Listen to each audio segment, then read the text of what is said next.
أثيوبيا أعلنت عن نيتها إقامة سدود إضافية بجوار سد النهضة بعد افتتاحه رسمياً، والهدف المعلن تخفيف الضغط عن السد الرئيسي وزيادة إنتاج الكهرباء. ولكن مصر ترى إن بناء السدود ده بيمثل تهديد مباشر لحصتها المائية، خاصة في ظل غياب أي اتفاق شامل لإدارة مياه النيل. والسؤال المهم اللي هنجاوب عليه في الفيديو ده هو أثيوبيا هدفها إيه من السدود دي؟ ومصر هترد إزاي؟ خليكم متابعين معايا للآخر.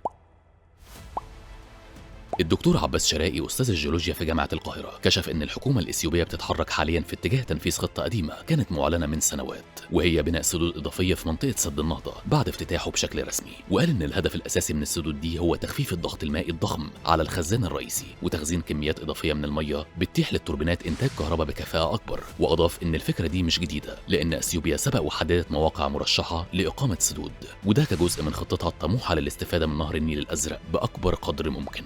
التحرك الإثيوبي مرتبط بهدف واضح، وهو توليد أكبر قدر من الكهرباء لتغطية احتياجات التنمية الداخلية، وكمان تصدير جزء من الطاقة للدول المجاورة زي السودان وجيبوتي وكينيا. ولكن في المقابل المخاطر بتظهر لمصر والسودان، لأن أي بناء لسدود إضافية معناه تخزين أكبر للمية في الهضبة الإثيوبية وتقليل حجم التدفقات اللي بتوصل لدول المصب، خصوصا في فترات الجفاف. ودي نقطة حساسة، لأن مصر بالفعل بتعتمد بنسبة تفوق 95% على مياه النيل. شرائي شدد أن مصر لازم تتمسك بفكرة تشغيل سد النهضة عبر الملء المتكرر، وعدم السماح بملء مفاجئ وضخم للسد، لأن ده هيأثر بشكل مباشر على الحصة المائية. وأكد إن بناء سدود إضافية لو اتعمل بدون تنسيق هيضاعف المشكلة، لأن مصر مش بس هتتعامل مع سد واحد، هتتعامل مع مجموعة سدود مرتبطة ببعضها وبتتحكم في تدفقات المية. المصادر الجيولوجية الدولية بتشير إن أثيوبيا كانت حاطة خطة طويلة المدى بتضم 4 سدود رئيسية على النيل الأزرق، أهمهم النهضة وبجنبه سدود أصغر للتخزين وكمان تنظيم المية، وده معمول بيه في أنهار تانية في العالم علشان زيادة كفاءة إنتاج الكهرباء. ولكن الفارق إن في حالات زي دي بيبقى فيه اتفاقيات دولية واضحة لإدارة المية،